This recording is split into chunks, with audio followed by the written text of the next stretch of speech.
Good evening, everyone, and welcome to this council meeting of the 16th of May 2023, which is being held in person in the council chamber at the Civic Centre here at Ferris Boulevard, South Morang, and the meeting is also being live streamed.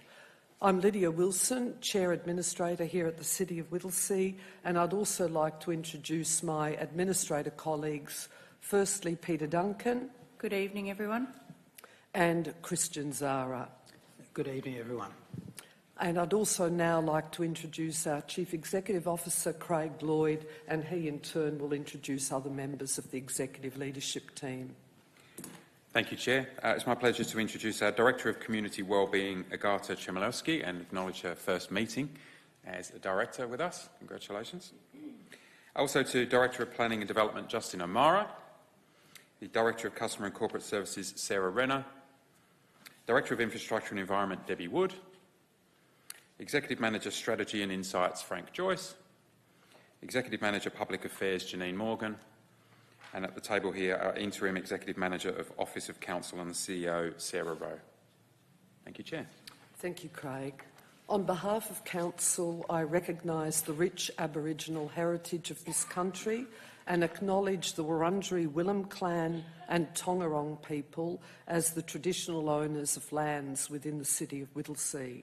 And I'd also like to personally acknowledge elders, past, present and emerging.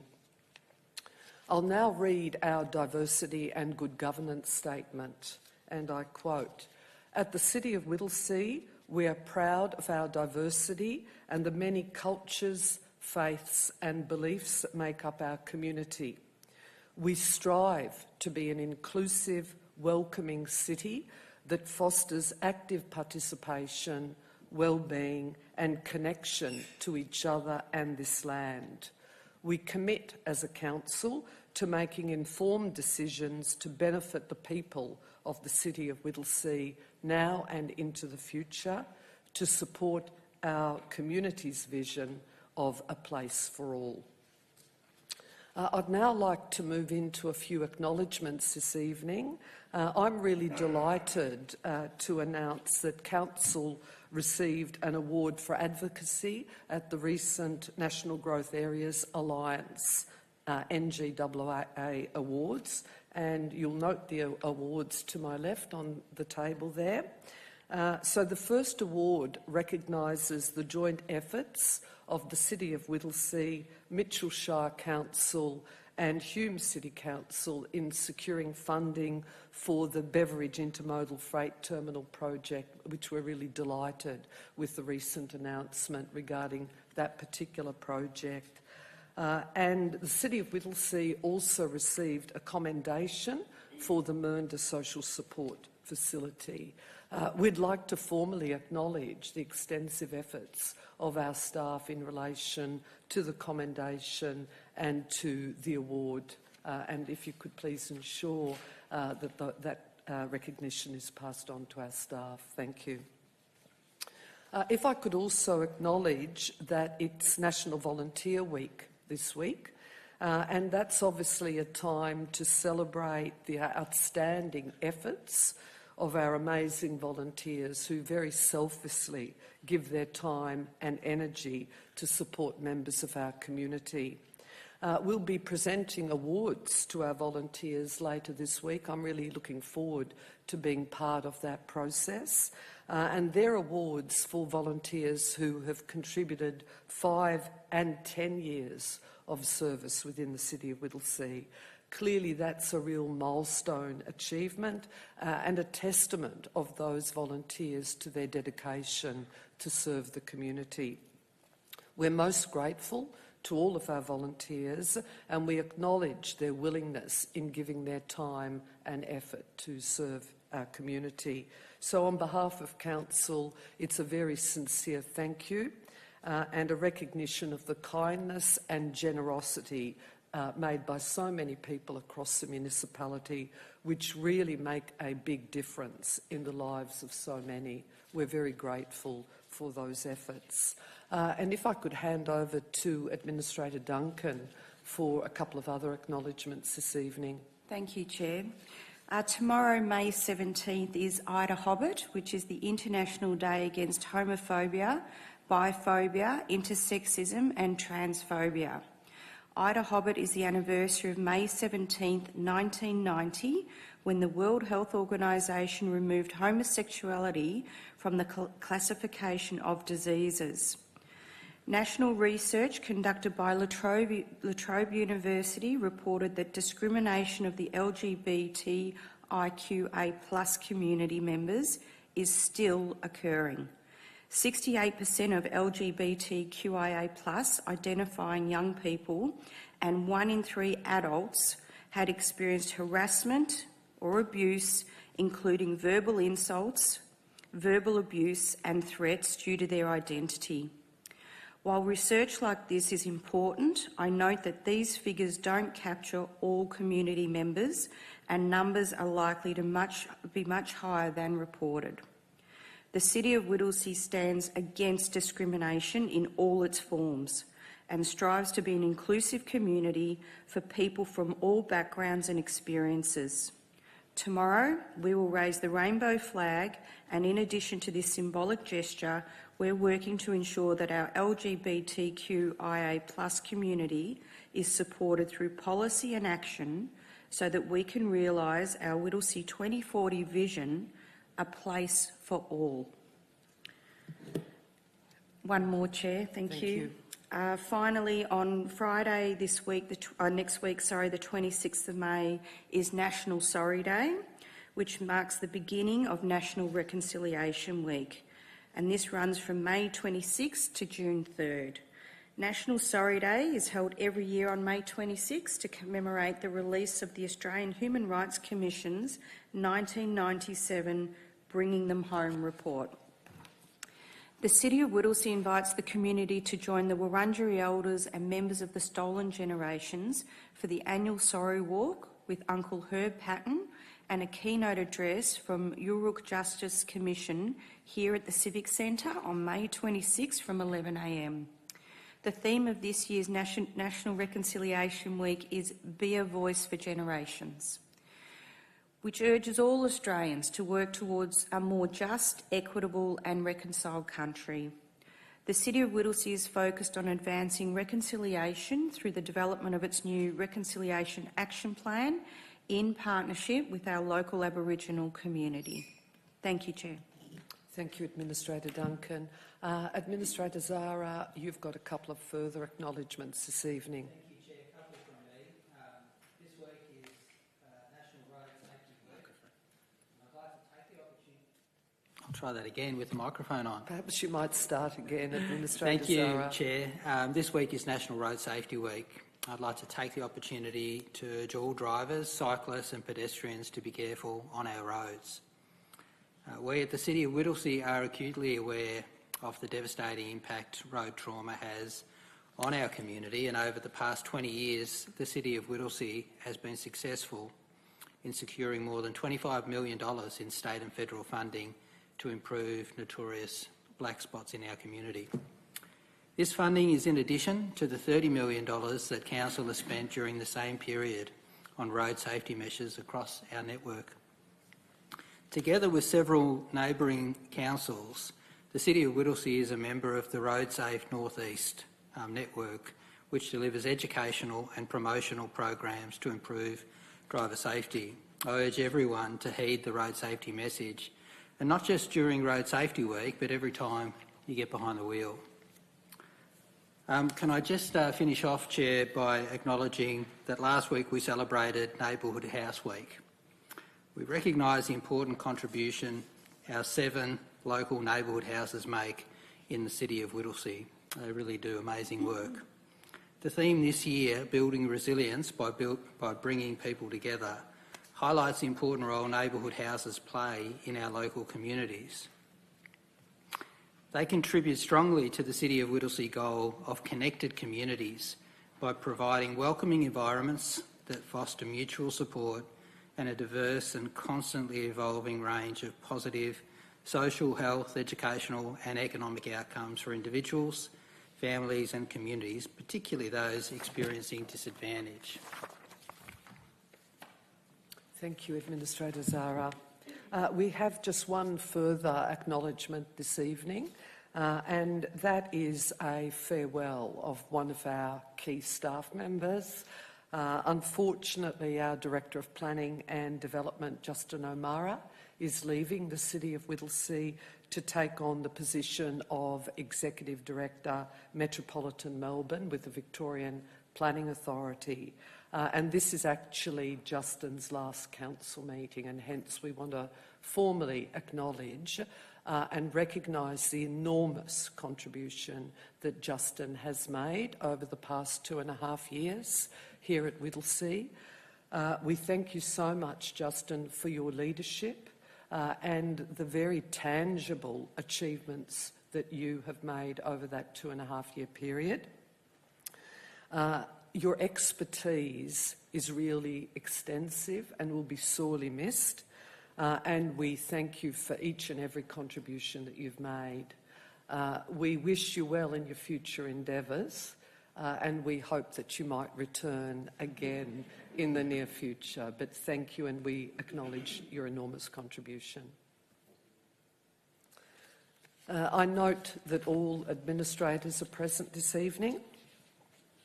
Administrators, if you have a conflict of interest in any item on the notice paper, you may verbally disclose the type and nature of the interest now, but you must make a declaration immediately before consideration of the matter in question.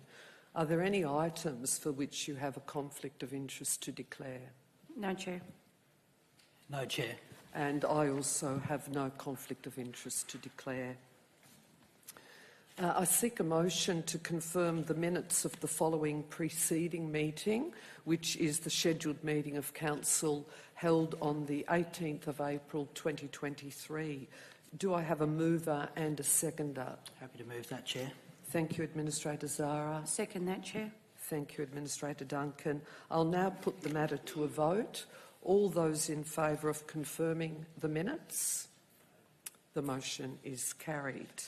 We'll now move into public question time, and I'm going to hand over to the CEO in relation to public questions. Thank you. Thank you, Chair. We've received 5 public questions for this evening's meeting.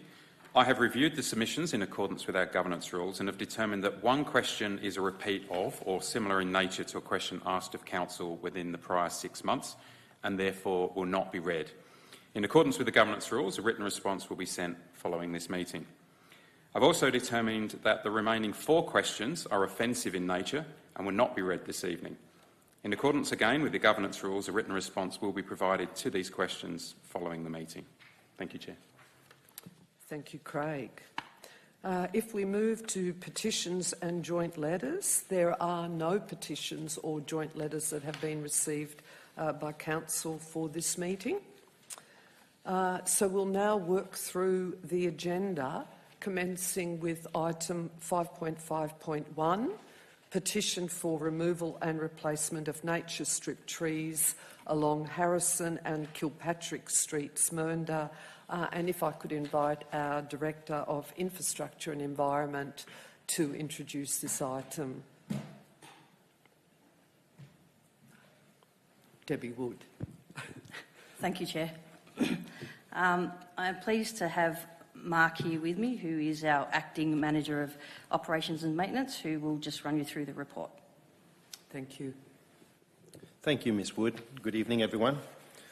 In January this year, Council received a petition from 21 residents who requested removal of 19 eucalyptus trees along the nature strips lining Harrison Street and Kilpatrick Street in Mernda due to several reasons: excessive leaf and bark drop, structural damage to nature strips and footpaths, as well as risks to the public and property. And so they wanted these trees replaced with other appropriate tree species. And similar to our approach with other petitions about trees and safety, we commissioned an assessment report by an independent arboricultural consultant to see if their findings corroborated our own arborist findings. And this they did, in fact, and deemed that all the trees were in reasonable health and did not display any safety risks. But Council still intends to carry out some further root plate stability testing on selected trees, but the test can only be carried out in specific weather conditions, and so we're closely monitoring the forecast to complete that last set of tests.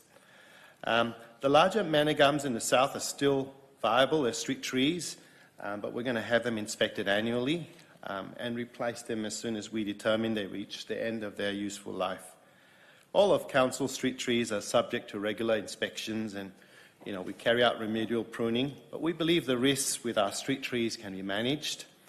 In the city of Whittlesea, we see our trees as valued assets, and they deliver huge benefits in cooling the streets and providing shade and beautifying the streets, promoting our feelings of well-being, and not to mention supporting biodiversity, flora and fauna. I'm pleased to put forward recommendations as per the report.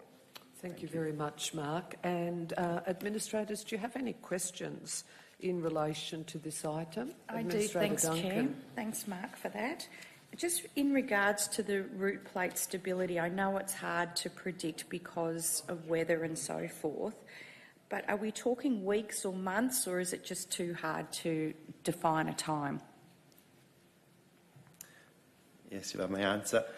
Yeah, it is quite difficult at the very moment to actually determine when the conditions will arise. We need winds at 45 kilometres an hour, gusts up to 60, and then wind direction changes. Usually it happens with the change of season, so probably in the next few months. Okay. That's what we're hoping. Thank you. And I've just got a follow-up question, Chair, if I could. In regards to the street sweeping that's going to be carried out every 8 to 12 weeks, does that include the rain gardens and road guttering? The street sweeping will certainly handle the road guttering, but in terms of the rain gardens, they're on a different maintenance program. So they are actually maintained every 2 to 3 months. Okay. Yeah, all right. Thank you, Chair. Thank you, Administrator Duncan. Mark, just to note, and you'd be aware of the fact that Administrator Duncan and myself have been out on site actually a couple of times, and hence are really familiar with the situation down there. I'm just wondering, within the officer report, there was a comment that there was some structural damage to nature strips and footpaths, and that those items have already been attended to. Can you just clarify a little bit more on that item? Or it might be for our Director to respond. Okay, Mark? Yes, yeah, we carry out regular inspections of footpaths, and so there was some patching that happened when some movement was detected in the footpaths. Okay. Yes. We have a regular inspection on footpaths as well, Chair, and if they do go over our intervention level, we make sure that they are dealt with. Yeah. But you're confident that all of those issues that related to nature strips and footpaths have been resolved now? Yes, Chair. Thank you. All right, are there any further questions? No questions from me, Chair. Do I then have a mover for the officer recommendation for item 5.5.1?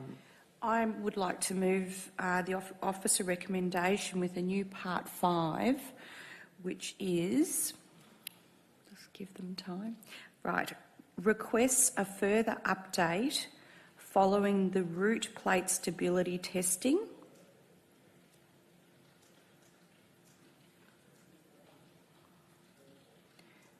being undertaken and the annual inspection of the 10 manna gum trees. Happy to move that, Chair, with that amendment.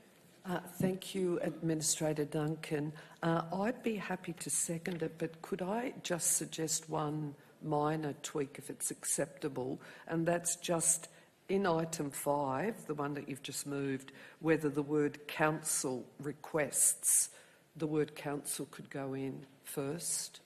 Yep, okay, thank you. Are you happy to accept that? I accept that.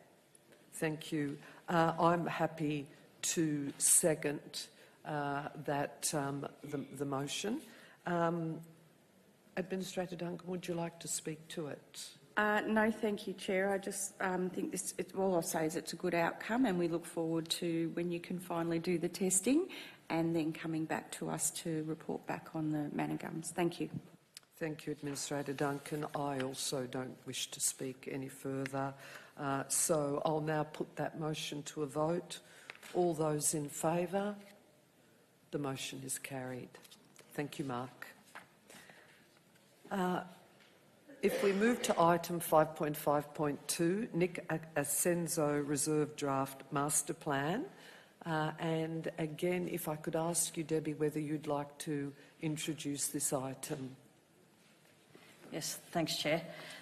Nick Ascenso Reserve is a really important piece of open space for the Thomastown area, and we're really excited to have put this master plan together that we are requesting to go out to community consultation.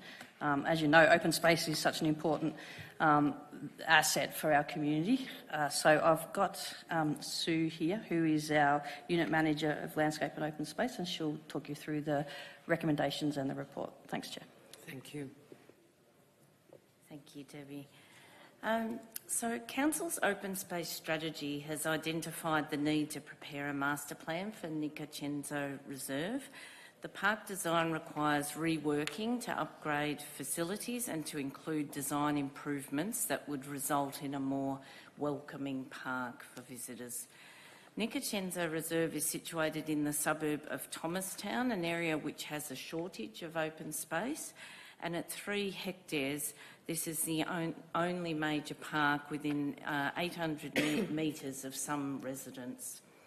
So this elevates the importance of this park servicing the community needs. The broader reserve precinct includes a scout hall, a community hall, Thomastown East Primary School and Alexander Avenue Neighbourhood Town Centre. So it has the real potential to be a vibrant precinct. This need has been confirmed by the community through consultation on the Lawler Thomastown Place framework and also as part of our early Alexander Avenue Town Centre revitalisation. So the draft master plan has been prepared based on what the community told us, and it will guide and provide direction for asset renewal, park improvements, and it aims to create this vibrant neighbourhood parkland through improved amenity and functionality. So we would now like to take this master plan, draft master plan, to the community and check if we've got it right, if we've heard them correctly, the community. The master plan would be placed on community exhibition from the 19th of May until the 16th of June. And in addition to our Have Your Say website server, we will have 2 community pop-ups and also a separate consultation with shop traders and also the advancement groups. So thank you. Thank you, Susan. I wonder whether I could just start off with maybe a couple of initial questions. And just to note that I was very lucky to go out on site with council officers, and it gave me a great opportunity to see the reserve firsthand. The officer report clearly indicates that the master plan is going to provide that vision for the development of the reserve over the next 5 to 10 years. I didn't see any specific timelines associated with some of the key components or priority projects within the master plan, such as safety and security, some of the pedestrian access, and also in relation to some of the landscape areas that clearly need to be opened up. Can you just comment about the timelines? Thank you. Thank you, Chair. I can take that, and Sue can jump in. So the intent would be that we go out to the community and really get from the community what they also think their priorities are. Once we've had the opportunity to do that, we will come back to Council with that prioritised actions against what the community have told us they feel is the most important things for us to commence with. Thank you, Debbie, because that really cuts across my second question, which really was when the master plan comes back to Council, and I presume that's going to be after August of this year, can it identify short-term priorities, say over the next 2 to 3 years, which will obviously have to be referred to the budget process? Thank you, Chair. That is absolutely the intent of what will happen when it comes back to Council, so yes. Thank you. Administrators, any further questions in relation to this item? Not so much a question, Chair, but just to note that there's been a great deal of community consultation so far, and we thank all of those people who've taken the time to participate in those processes, and also note the efforts made by council staff, and really just through you to the community, just really encourage people to participate in these further opportunities. Thank you. Thank you, Administrator Zara. If there's no further questions, I'm happy to move the officer recommendation for item 5.5.2, but just with a few changes. So if it could read that Council 1 endorses, so that's a number 1, endorses, and then the rest of it remains as is, and then a new part 2, which is requests that officers identify priority projects in the final master plan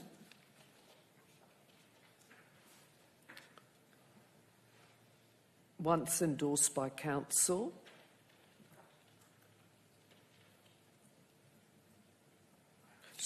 rather that should be to be endorsed by Council, rather than once, to be endorsed by Council, e.g. to address safety and visibility concerns, comma, improved connection and general accessibility, for referral to the 2024/2025 capital expenditure process and consideration during the 2023/2024 financial year, should savings be identified in the capital program.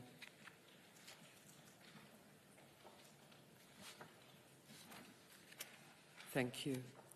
Do I have a seconder? Thank you, Administrator Duncan. I would just like to briefly speak to this item, and as I indicated at the outset, having the benefit of going out on site, Susan, you made that really key point at the outset about the shortage of open space within Thomastown and the significance of Nicochenzo Reserve being that 3.5 hectares of obviously really important public open space to that area. And you indicated, quote, real potential. That is certainly the case because there are some significant issues, obviously, currently at the reserve in terms of its accessibility, its safety, lighting, its general connections both to the residential areas abutting to the school and to the strip shopping. And the notion that it could be activated and also that some of those landscaped areas could be thinned out, I think is really, really important. The vision is that it will become a hub for locals that provide shopping, recreation and casual sporting opportunities. And my perception is definitely that's certainly not the current situation. And most of all, because it's so grossly underutilised. So from my perspective, I'd love to see some of the priority projects hopefully funded over the next 2 years, but I'll very much welcome the next phase of community consultation to see what the community has identified as some of their priorities for the reserve. Thank you. Administrator Duncan. I've got nothing further to add to that, and just looking forward to getting the consultation back. Thank you, Administrator Duncan. I'll then put that item to a vote. All those in favour? The motion is carried. Thank you very much.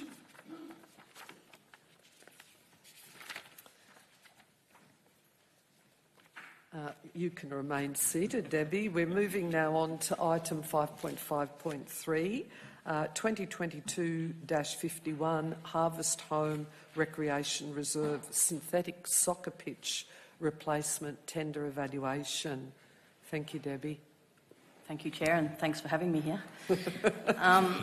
So I have Adrian here, who's our Unit Manager of Parks Development, who will talk you through the report and the recommendation. Thanks, Chair. Thank you. Over to you, Adrian. Thank you. Good evening, all. Harvest Home Recreation Reserve is located in Epping and is home to the area's main soccer precinct, which comprises of 3 competition soccer pitches and the Epping Soccer Stadium with premium turf pitch. The award of this contract will see the redevelopment of Council's oldest synthetic soccer pitch to become a FIFA quality playing surface for both the community and the tenant soccer club, the Whittlesea Rangers. Also included in the contract is the supply and installation of new 100 lux energy efficient LED lighting towers. The redevelopment will not only provide greater usage to the tenant club, but will also increase the availability for surrounding residents and broader community to undertake both passive and formalised recreation. The synthetic turf proposed for the project is made from 100% Australian-made yarn, manufactured right here in Victoria, and is rigorously tested to withstand the harsh Australian UV index and climate conditions. The entire 25mm thick shock pad underlay of the new synthetic surface will be sourced from Australian end-of-life truck tyre rubber granules from 100% post-consumer recycled materials, in effect saving tyres from entering landfill. This is a very exciting project. It was very much welcomed by Whittlesea's soccer community and has been successful in receiving $500,000 funding through the state government's World Game Facilities Fund, which is greatly appreciated. The construction works are scheduled to commence in August this year, with the completion date earmarked for December. The tender from Polytan Asia Pacific was determined to be the best value by the tender evaluation panel, and it is considered that this company can perform the contract to the required standards and specifications. Thank you. Thank you very much, Adrian. Administrators, do you have any questions relating to this item? No, Chair. I don't, Chair. No, I have no questions either. So do I have a mover for the officer recommendation for item 5.5.3? Happy to move it. Thank you, Administrator Zara. And a seconder? I'll second that, Chair. Thank you, Administrator Duncan. Administrator Zara, would you like to speak to the item? Great outcome for the community, Chair. I really commend the team that have been involved in doing this important work, overseeing the process. Usage up by more than 50% is a great outcome for the community.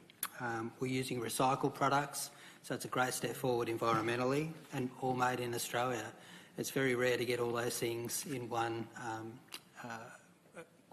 piece of work like this. It really just, I think, speaks volumes to the amount of work that's gone into making it happen. So well done to all involved. Thank you, Administrator Zara. Administrator Duncan? Yes, thanks, Chair. I concur with my colleague here on your comments, but also we had the benefit of getting to see a sample of what the turf will be like, and it was extremely impressive, and you can just only imagine it on this massive scale. And as Administrator Zara said, it's a great outcome for the community, but also my thanks to the Victorian Government for supporting this for the soccer clubs within the municipality, and have it FIFA standard, I think is something we should be really proud of. Thank you. My colleagues have said it all, so I'll now put the motion to a vote. All those in favour? The motion is carried. Thank you very much. Now, Ms Wood, would you like to stay for the next item as well? I'd like to go. Thank you, Chair. If we move on to item 5.5.4, which is our community grants framework, and if I could invite our Director Customer and Corporate Services, Sarah Renner, to introduce this item.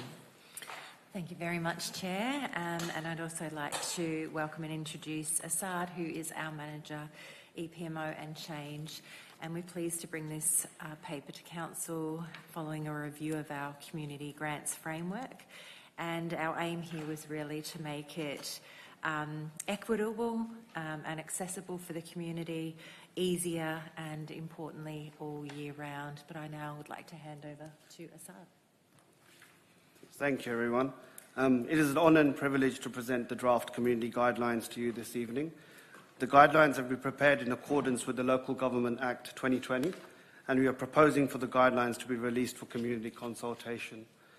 After a period of extensive research and review, we have developed guidelines that are focused on providing the best assistance to the community via an easy, quick and fair process. The guidelines have been developed by evaluating the feedback we have received in recent years and by assessing best practice across local government. Careful attention has been paid to the end-to-end application process to ensure simplicity while also meeting stringent governance standards. Consequently and crucially, we are broadening the scope of opportunity for the community to receive funding. Some of the key items of the new guidelines include introducing all-year grants that open up funding opportunities on a more regular basis, opening up grant opportunities to individuals and unincorporated groups, introducing emergency grants for community organisation and businesses requiring immediate assistance, a centralised process for all grant applications which enables us to closely track where funding is going. This is important as it gives us the ability to create outreach or education strategies for locations or groups that might be eligible but not coming forward for funding. An eligibility criteria to direct funding to groups who apply correctly and are delivering outcomes aligned to the Council's 2040 vision. Lastly, we are proposing a funding increase to give back to the community and widen the number of groups that the Council can assist. It is important to mention that existing agreements and partnerships will continue to be honoured. We are confident that the new guidelines will make grant applications simpler and provide greater opportunity for community groups to receive funding. We are expanding our offering to provide as much assistance as possible during these economic times and beyond. Thank you, and I welcome any questions. Thank you very much, Assad. Administrators, questions? Thank you, Chair. Can I start by acknowledging the huge amount of work that's gone into this, and thank our team for all of that. Just through you, Chair, could I just ask officers a question and just pick up something from the briefings that we've been fortunate to have on this leading up to the meeting today? When we were briefed on this framework, can you give us a sense, perhaps comment on what is proposed for review of the guidelines after, say, the first 12 months, and also give us a sense of the membership of the Grants Committee that will actually be making the decision? Yeah, sure, absolutely. I think evolving and continuously improving is very, very important to us. I think at the moment we've created an internal assessment panel, for example, that concentrates on equity, inclusion and making the right decisions, governance-based. I think after 12 months we will be reviewing the assessment panel, for example, and seeing if we can invite an external member onto the panel to be able to give it that community lens and open up further and provide more kind of insight from community as well. So that's just one of the examples of how we're going to be evolving and continuously improving and ensuring that we are setting the standards of governance and making sure that we are offering the right grants in the right areas. Fantastic. Thank you. Chair, can I just flag that would be great to see when we get to that point in the subsequent report when we are 12 months or so in. Excellent. Thank you. Thank you, Administrator Zara. I wonder if I could just ask a couple of questions as well. Assad, it's within the officer report, but you also highlighted it again in your introduction, that the draft guidelines have been prepared in accordance with the Local Government Act 2020, and you noted the fact that there's also been benchmarking across councils for best practice. Can you elaborate a little bit more on both those aspects? Yeah, sure. So the Local Government Act, for example, gives the notion and makes sure that everything that we do is done for the benefit of the community. So that's outlined in Part 2, Division 1 of the Act, and we have built guidelines to exactly do that.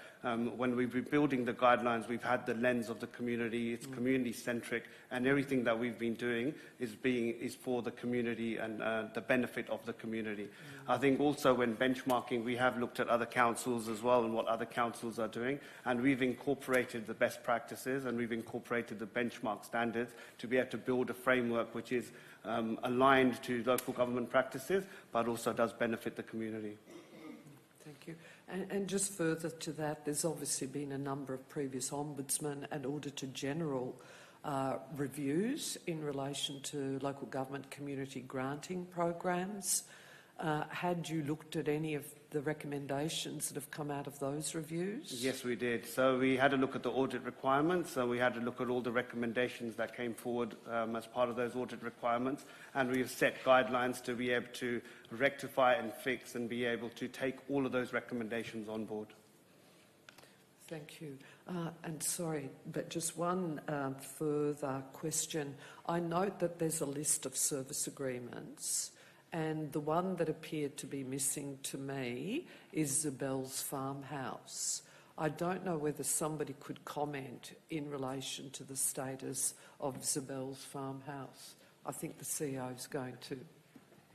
Thank you, Chair. So Zabel's, for the period of time until about September this year, is operating on operating funds provided by Council. At that point, we'll be signing a memorandum of understanding with the committee there, and at that point a service agreement will be struck, and so that will then appear on that list. Okay, thank you for the clarification. Thank you. Any further questions, administrators? Do I then have a mover for the officer recommendation for item 5.5.4? Happy to move that, Chair. Thank you, Administrator Zarin. I'm happy to second the officer recommendation. Administrator Zara, would you like to speak to the item? Thank you, Chair. I just commend the team on the work done so far again.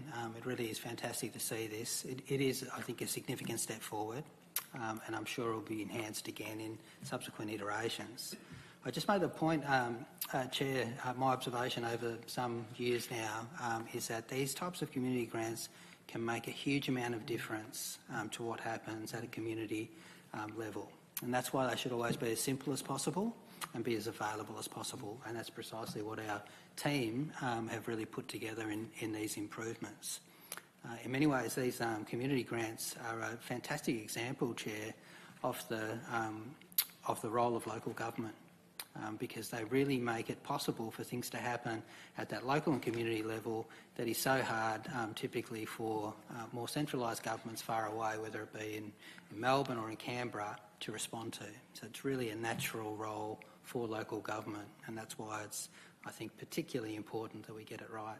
I think we're well on the way to doing that, so very happy to see this and support this. And just through you, Chair, just support all the people in our local community who might be reading this or hearing about this if they're tuning into the broadcast tonight, to have a look through, give us their best and best ideas further to the engagement that's already taken place. Thank you. I totally concur with the comments that Administrator Zara made, and also just again to reiterate the comments that officers have made regarding the guidelines have really been designed to simplify the application process and ensure that a much wider group of individuals and organisations are eligible. And I think the other significant point to note is the very substantial increase in grant funding from what was 2.03 million to 2.69 million in the current draft budget. So that's a very significant increase. And I just wanted to also note something that surprised me a little bit was that individuals and unincorporated organisations would have a vehicle, perhaps for the first time, to apply, because usually they are totally excluded groups, as long as they're auspiced through another organisation. I think that's just a really wonderful ability. So I just want to conclude with a similar comment to Administrator Zara that this is an enormous piece of work, and to congratulate our staff for this excellent piece of work that, while we're going out again for further community input, is going to be of really enormous community benefit into the future. So thank you very much for all of your efforts. Thank you. I'll now put that motion to a vote.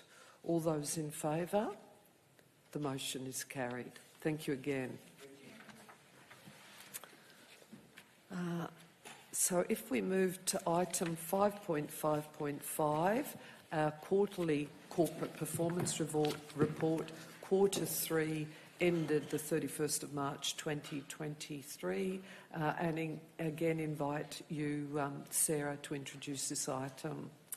Thank you, Chair, and I would like to introduce Aaron Gerard, who is our newly appointed Chief Financial Officer, who has been acting in the role for some time, to make some introductions to the report. Thank you and good evening, everyone. The purpose of the report is to present to Council the quarterly corporate performance report for the period ended 31 March 2023, which covers the Community Plan Action Plan, good governance, capital works performance and financial performance. Starting from a Community Plan Action Plan, there are 125 key actions to be delivered in the 22-23 financial year. Of the 125 key actions, 107 actions are reported on track, 12 actions reported to be monitored, 5 actions reported off track, and 1 action proposed to be deferred to the following financial year, with further detail included in the report.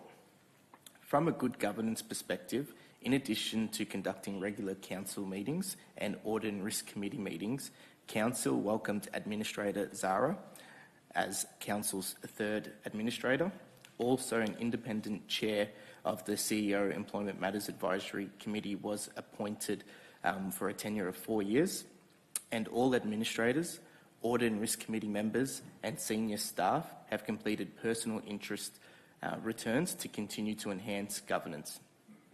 From a capital works perspective, as at 31 March 2023, the year-to-date capital works expenditure of $36.3 million was $0.4 million behind budget. This was largely due to the delays in the pavilion upgrade at HRUN Reserve, which has encountered poor ground conditions and required a redesign of the building slab. The outcome of a detailed review undertaken by Council officers is that the full-year forecast as at 31 March estimates capital works expenditure to be $63.5 million, which is $12 million under the annual budget, with an anticipated $23.9 million in project value to be carried forward to the 23-24 financial year. The capital works program will continue to be viewed closely over the final quarter of the year to manage the risk of potential for further carry forwards. Council successfully advocated and received $9.5 billion in state and federal capital grant funding in the current financial year to date, with a further $9.7 million in grants awaiting an outcome. This is a great outcome for Council. From a financial performance perspective, as at 31 March 2023, Council recorded an operating surplus of $103.1 million, which was $33.2 million unfavourable to the year-to-date budget. This is largely driven by non-monetary contributions, as the amount of non-cash assets transferred to Council from developers, which have not been as high as anticipated as a result of delays in reaching practical completion in new subdivisions throughout the municipality. The outcome for the Quarter 3 forecast review is also included in this report, and Council is anticipating an operating surplus of $118.9 million, which is $22.4 million unfavourable to the adopted budget. A significant factor contributing to this variance is, as mentioned before, the reduction of non-cash items expected to be transferred due to the delays in practical completion. I'd like to quickly touch on Council's operating surplus, highlighting to Council that this is an accounting result only and is calculated to comply with the Australian accounting standards and importantly does not constitute excess cash available for Council to spend. This is due to the fact that Council's surplus is largely made up of non-cash items such as asset contributions from developers or cash items that are restricted by legislation and how they can be spent in the future by Council. I propose the recommendations as outlined in the report. Thank you. Thank you very much, Aaron. Administrators, any questions?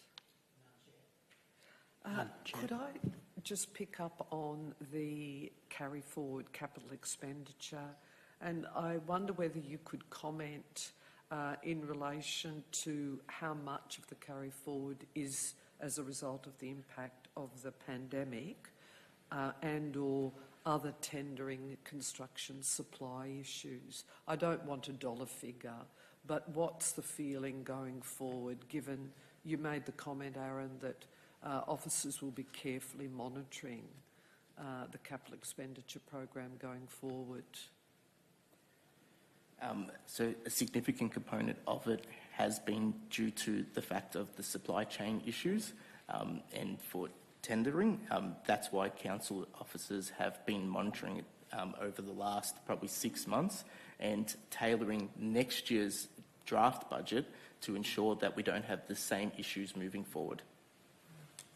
Thank you. And Chair, if I can add to that, as mentioned, I think at the last council meeting as well, really looking at ensuring that we don't have this significant amount occur the following year, and hence the introduction of the EPMO, who are already looking at all of the business cases for the projects within the current draft budget for next year.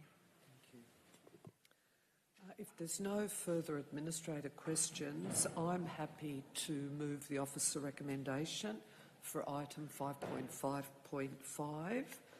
Do I have a seconder? Seconded, Chair. Thank you, Administrator Zara.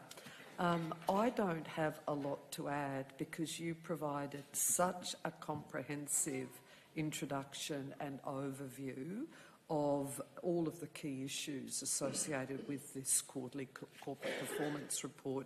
I'd probably just really make the point, and you reiterated, that of 125 key actions, 107 of them are on track. That's huge. And there's actually only one which is to be deferred. So I think that's a really great effort. And again, we acknowledge, or I do acknowledge and thank the staff for all their efforts. Thank you. Administrator Zara, would you like to speak to this? Just briefly, Chair, thank you. 107 out of 125 is a pretty good score, that's for sure.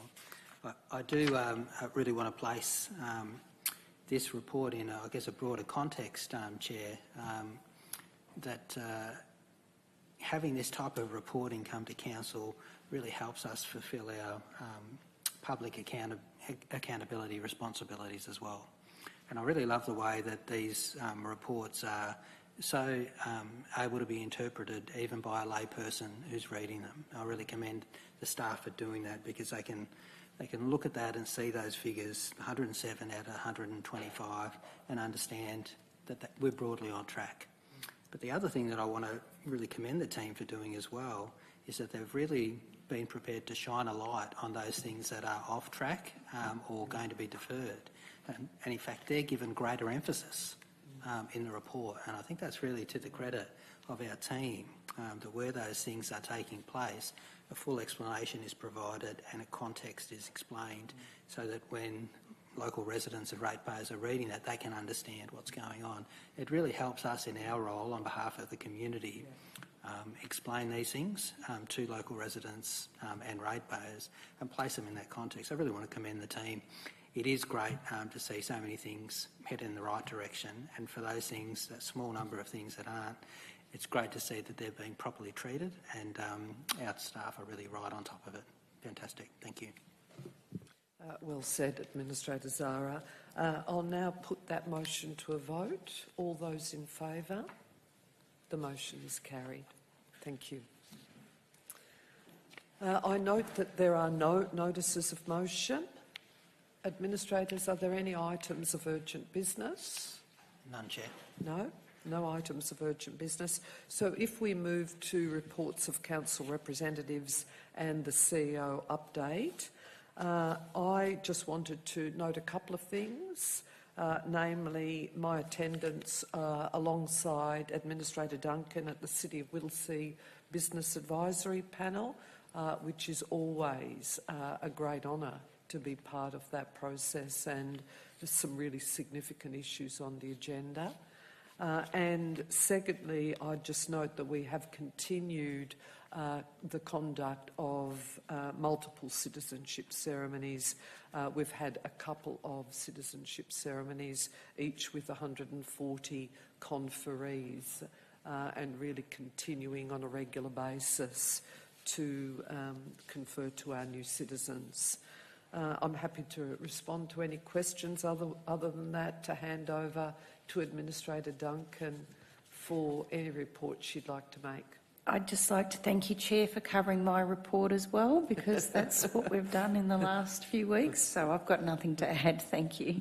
Thank you, Administrator Duncan. And unless there's any questions of Administrator Duncan, I'll throw to you, Administrator Zara, for anything you'd like to add. Chair. Thank you, Chair. Nothing for me to add. Thank you. Thank you. So I'll now ask the CEO if he'd like to provide a report to both Council and members of the public. Thank you, Chair. The City of Whittlesea is pleased to have received a funding allocation from the Federal Government via its Local Roads and Community Infrastructure Grants Program. Under Phase 4 of that $750 million program, Council will receive a total of $2,235,000 to help deliver important road and infrastructure upgrades in the municipality. That funding is comprised of $1,417,408, to be specific, to spend on road and community infrastructure projects, an additional $817,592 set aside solely for road projects, and we'd like to thank the Federal Government for their increased level of funding this year. Council will be considering how the funding can best benefit the community and allocate it to projects in accordance with the guidelines established by the Federal Government. Recently, we held our annual Women in Business event at the new 5 Vineyard in Mernda. The day was a wonderful success with a great turnout, and I'm looking forward to our inaugural Business Network Awards later this week. We were thrilled to receive 88 nominations for our 6 awards, which is testament to how many thriving and successful businesses we have here in the City of Whittlesea. We look forward to announcing the winners publicly in due course. Traffic lights have been installed at the intersection of Edgars Road and Rockfield Street in Epping, resulting in improved traffic flow and reduced congestion. The City of Whittlesea-led project started in March 2022 and was funded by a $675,000 grant from the Federal Government's Local Roads and Community Infrastructure Program, the previous round. Edgars Road is a key road connecting residential communities in the north of Epping and will alert to employment, commercial and entertainment precincts in the south. The already busy intersection will receive a further influx of traffic when Development Victoria finishes the final section of Edgars Road between Rockfield Street and O'Hearns Road in the coming months. Completion of that missing link will see Edgars Road provide motorists with an alternative north-south route through the municipality. And last month, we were delighted to see the official unveiling of the Wollert Methodist Church at its new home at the Carome Homestead in Mernda. The heritage-listed church, which was built in 1878 and has stood for more than 140 years on the corner of Lehmans and Epping Roads in Wollert. The church was decommissioned in 2006 as it had fallen into disrepair, and the Epping Road upgrade announcement cast further doubts over its future. To prevent the loss of that historic building, the City of Whittlesea worked with Major Road Projects Victoria to carefully dismount and relocate the church to the Carome Homestead. Now the rebuilt and refurbished church will be managed by Working Heritage Incorporated and will have a second life as a community asset, which is great news. And finally, Nature Play Week was celebrated between the 17th and 30th of April here at the City of Whittlesea, and we had 2 successful events for our community. A Nature Discovery Walk was held on Sunday the 23rd of April at the Epping North Conservation Reserve, with over 300 people attending and making the most of the autumn sunshine while learning about the environment.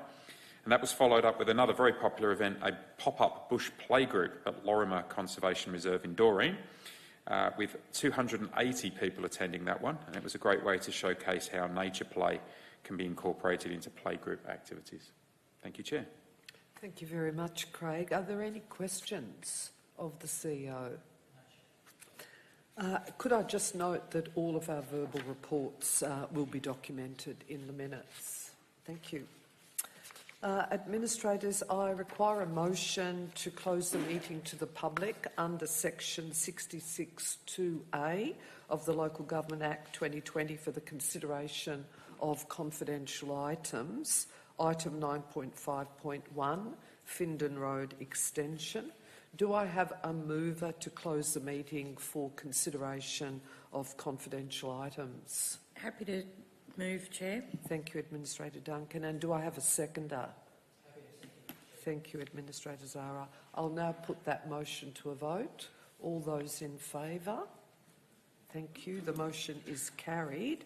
And that brings us to the end of the open meeting, and therefore I declare the open meeting closed at 7:30 p.m. Thank you.